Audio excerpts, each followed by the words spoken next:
Olá, muito boa tarde. Em ambiente natalício, a liturgia católica celebra no próximo domingo o batismo de Jesus. Os textos da Bíblia lidos nas missas que assinalam esta festa merecerão agora a análise dos convidados do programa Eclésia.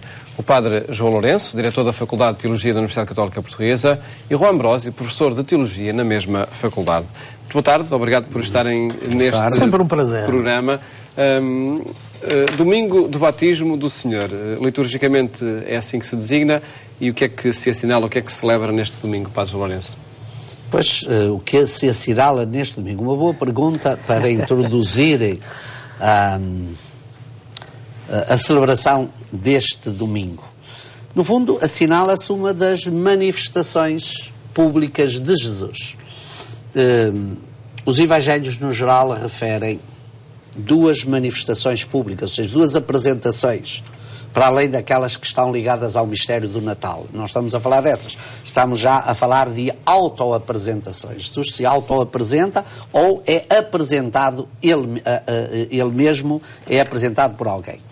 Temos, no geral, duas apresentações. Uma em que essa apresentação está centrada no testemunho do Pai, no testemunho de Deus, para mostrar que Ele é o seu eleito, como depois vão dizer os textos, que Ele é aquele que Ele envia, e uma outra em que Jesus próprio se apresenta a dizer: esta é a minha missão. Temos em em Mateus, por exemplo, no episódio das tentações, temos em Lucas, no episódio da sinagoga de Nazaré, em que Jesus se auto-apresenta. Aqui ele é apresentado, é dado um testemunho acerca dele, e esse testemunho fundamentalmente é feito pelo Pai, como aquele que está acreditado, aquele que está enviado, aquele que tem, eu diria, a permissão ou a missão de realizar a obra que o Pai lhe confiou. O batismo é fundamentalmente este momento. Naturalmente que é também uma festa com um grande sentido teológico. Não é propriamente, não está aqui para marcar a data, não é? Nós dizemos sempre, eu fui batizado nesta data, fui naquela. Não é este o sentido desta festa. Quer dizer, esta festa não tem uma perspectiva cronológica, não tem uma perspectiva ligada a fazer uma data, não é uma memória nem uma lembrança do batismo. Esta festa é, acima de tudo, dar um sentido teológico à presença de Jesus e à missão que o Pai lhe confiou. Portanto, é um momento em que Jesus se mostra como que habilitado pela força que lhe vem do Pai, pela missão que recebeu, para vir a exercer aquela missão de libertação, de evangelização, de anúncio de um tempo novo que depois ele vai realizar. Esta indicativa a mim parece muito importante, porque facilmente, ao olhar os textos, passamos para a reflexão sobre o batismo enquanto tal. Claro que os textos nos apontam claras indicações e dão-nos enormes sugestões para refletirmos o batismo enquanto tal. Mas aqui estamos centrados no batismo do Senhor. E aqui há três elementos que eu gostaria de referir para nos ajudarem, porque os textos vão nos ajudar a fazer esse percurso. Porque é que o Senhor se deixou batizar? E ele vai referir isso, vamos deixar que a justiça se cumpra. Que justiça é esta que ele quer que se cumpra ao deixar-se batizar, e uma referência também a um alargar claro de horizontes para além do povo de Israel, não é? Essa justiça não é só para o povo de Israel, é para todas as nações. E é na confluência destes três elementos que os textos nos vão ajudar a refletir sobre esta mensagem, não é? Este Deus que vem ao encontro, esta justiça deste Senhor que quer que se cumpra a justiça, não é simplesmente a nossa justiça retributiva, que paga segundo os atos que eu fiz ou não fiz, é a justiça de Deus, mais do que houver a justiça de, quase que diríamos assim, é a justificação que Deus quer dar a todo o ser humano. Venha ele de que raça vier, de que nação vier, a justificação que Deus, através deste Senhor Jesus, quer alcançar para todo o ser humano. Vejamos de que forma é que os três textos que se escutam nas Eucaristias deste domingo vão apresentando essas temáticas. A primeira leitura, Padre João Lourenço, do livro do profeta Isaías, no capítulo 42, fala de um servo, o servo de Javé. O que é que representa esta pessoa, esta figura? Pois, a figura do servo de Javé é uma figura muito presente no Antigo Testamento, provavelmente não muito cara e não muito querida à nossa linguagem moderna, mas é uma figura carregada de sentido. Mas porquê esse afastamento da linguagem moderna? É porque hoje falar de servo não é assim uma coisa muito agradável, não é? Não é uma coisa muito agradável, e as pessoas às vezes olham trata-se uma linguagem escravagista, não é? Porque associam servo a escravo, a alguém que não tem vontade, a alguém que perdeu a sua identidade e a sua personalidade, e não se trata nada disso, não é? E portanto é isso mesmo que eu gosto de chamar um bocadinho a atenção, para muitas vezes não confundirmos e não adaptarmos os conceitos bíblicos ao nosso tempo. Quer dizer, nós temos de ir ao tempo bíblico para tentar ler o que é que isso significa. Vejamos então. De alguma forma, aqui se trata-se do servo de Yahvé, ou seja, aquele que se disponibiliza na liberdade que lhe assiste de realizar a missão que Deus lhe confiou. E então, o Antigo Testamento, o profeta Isaías, principalmente ele, mas não só, falam exatamente de alguém que se disporá a fazer a vontade de Deus neste anúncio de salvação, neste anúncio de boa nova, neste anúncio de libertação, que vem exatamente para proclamar a justiça, para anunciar a boa nova, para testemunhar uma vida nova e, de alguma forma, também para assumir em si aquilo que às vezes eram as fraquezas, as debilidades do povo. Porque, no fundo, é isso mesmo que se trata, não é? Assumir as debilidades, que podem ser materiais, o chamado quarto canto do servo, ou seja, Isaías 53, fala também das debilidades, das fraquezas materiais do povo, daquele povo de quem ele nasce, de quem ele emerge, mas acima de tudo trata-se de alguém que vem para assumir, eu diria, as fraquezas, as contingências espirituais, aquelas que nós podemos chamar pecado, podemos chamar infidelidade, podemos chamar falta de correspondência,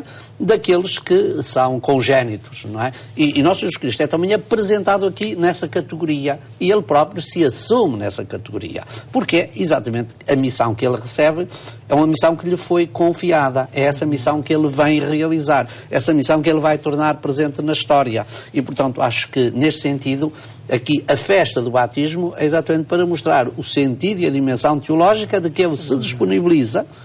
Eu diria que Jesus não é batizado pelos elementos materiais que compõem o nosso batismo, é batizado pela vontade de Deus. Nele se realiza a vontade de Deus. E exatamente aquilo que há pouco o Juan dizia, deixa que se faça a justiça. O que é a justiça é exatamente aquilo que Deus realiza e que tinha prometido e que o povo de Israel esperava. O que é esta vontade de Deus? É essa justiça e é o que é o elevar, o sempre elevar. O texto diz isso de maneira claríssima, não é?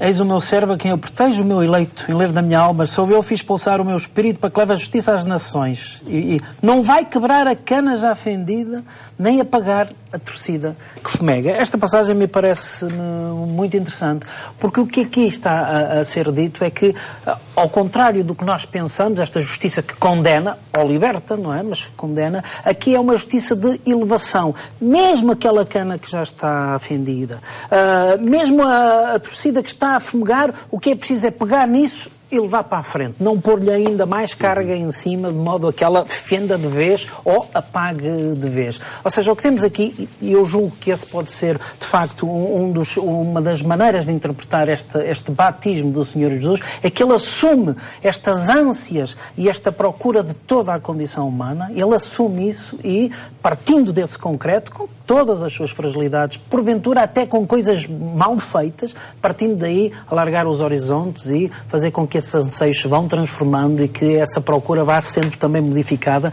no sentido de procurar e ousar outros caminhos. Verdadeiramente, quando ele assume esta missão, é trazer a justiça de Deus para todos, ou seja, justificar todos e levá-los na sua condição humana. E essa acho que deve ser um dos sinais inequívocos das comunidades cristãs neste tempo, ou seja, gente comprometida com a justificação. Às vezes parece que estamos mais comprometidos com a condenação, logo o dedo em risco, a condenar, a dizer que isto está mal. Nós não devemos pactuar com a injustiça, nem com o que está mal, mas a nossa verdadeira missão é promover a justiça e elevar sempre a dignidade humana para que Deus possa de facto ser tudo em todos. Passamos à análise ao texto da segunda leitura do livro dos Atos dos Apóstolos. Que discurso é este de Pedro aos judeus que este texto nos apresenta, Padre João Lourenço? Este texto apresentado como um discurso de Pedro, no fundo, não é mais do que uma leitura teológica que o autor dos Atos dos Apóstolos faz, através das palavras de Pedro, eu diria dos dois tempos da história da salvação. O tempo antes de Jesus e o tempo de Jesus.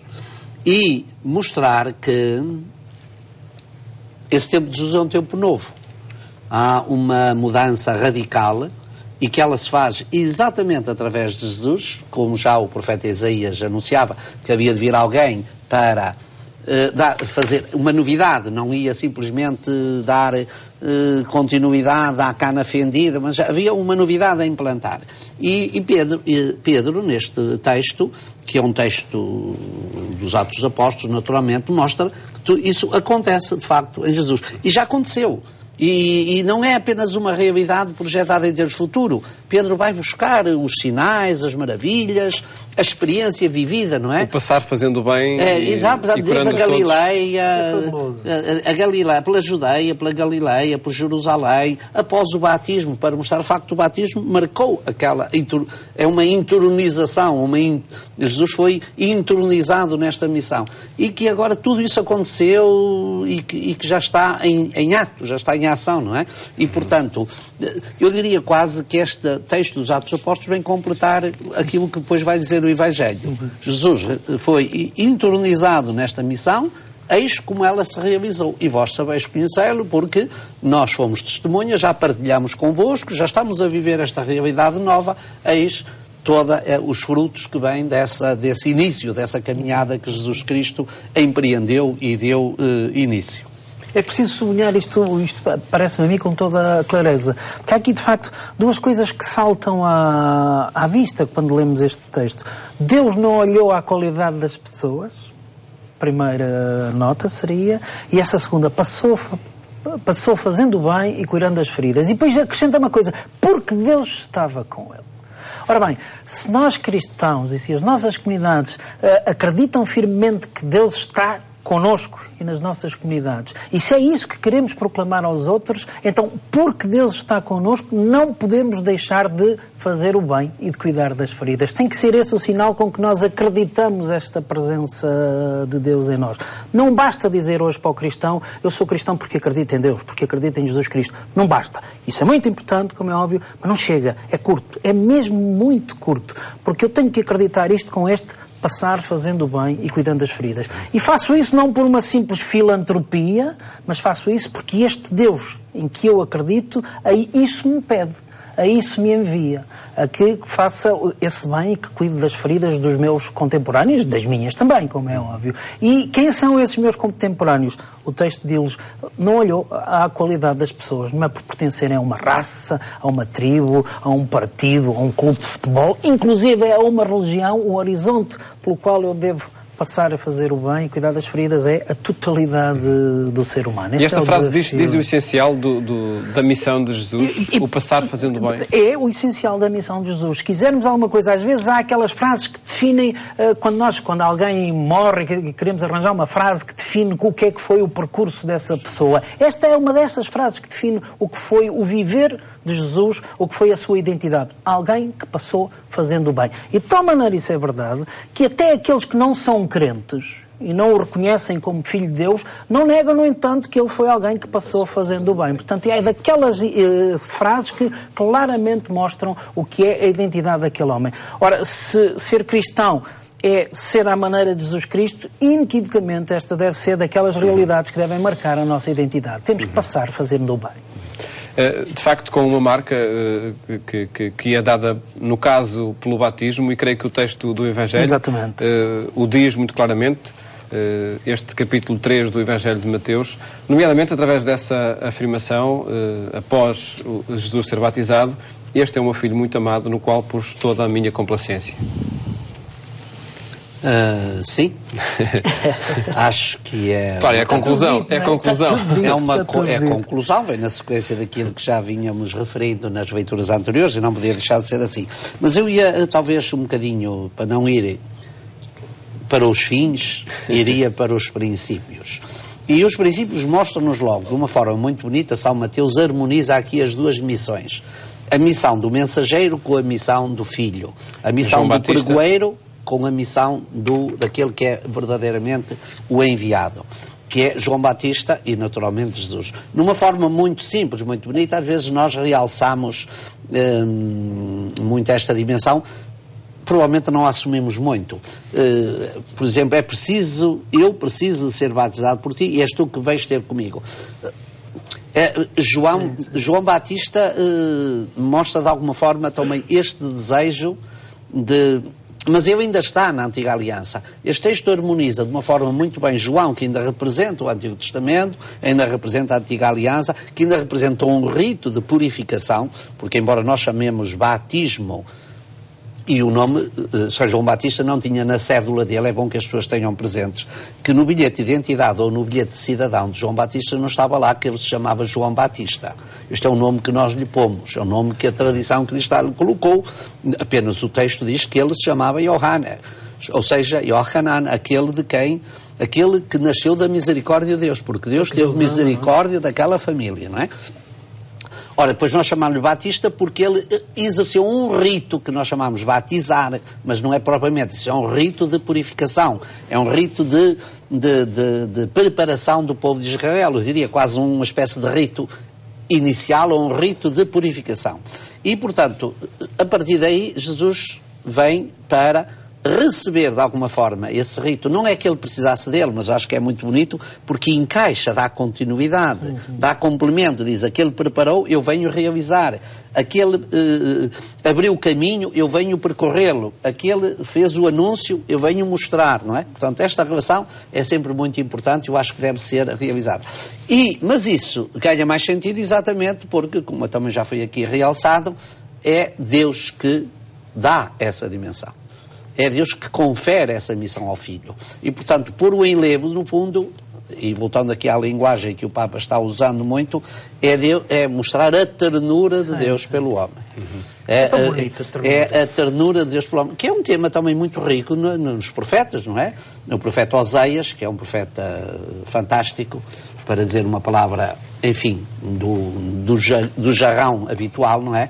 É um profeta importantíssimo. Dos termos que ele tem é exatamente a ternura, o encanto de Deus. E, portanto, Jesus não é só o encanto de Deus, mas é o encanto de Deus para o mundo, é o encanto de Deus para o homem.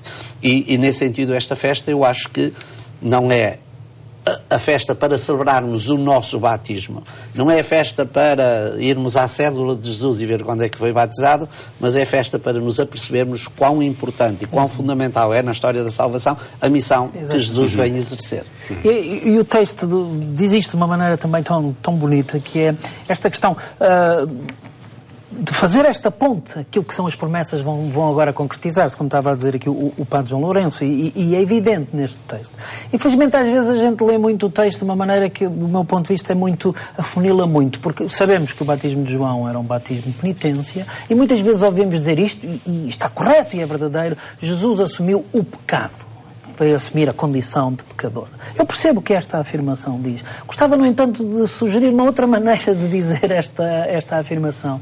Porque, pensando assim, quando é que uma pessoa se considera pecadora? A pessoa considera-se pecadora quando descobre Deus e descobre nessa relação com Deus que algo está a falhar, que podia ir mais longe. E, portanto, à luz dessa relação, ousa novos caminhos. Portanto, verdadeiramente o que acontece quando a pessoa se descobre pecadora, neste sentido, é que descobre que com Deus é possível outro caminho, é possível construir outra dinâmica.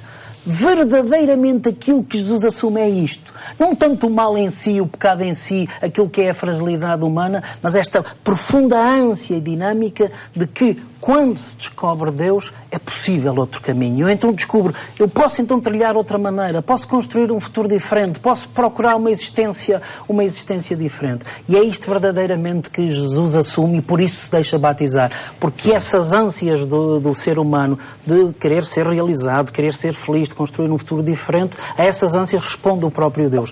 E esta voz parece quase que o carimbo que Deus vem pôr a dizer, isto é verdade, é este o que eu escolhi. É Ele que vai concretizar e ajudar-vos a encontrar esse novo caminho, isto que é a minha justiça. Uma vez mais, não uma justiça que vem condenar, mas uma justiça que vem denunciar o que está mal, mas o objetivo não é denunciar o que está mal. Isso é que para mim precisa ter claro. O objetivo não é simplesmente denunciar o que está mal, é denunciar o que está mal, propondo a justiça, algo diferente e melhor. Exatamente, propondo algo diferente e possibilitando que esse algo diferente aconteça. Eu julgo que esse tem que ser o nosso compromisso e, em bom rigor, é isso que nós celebramos no batismo também.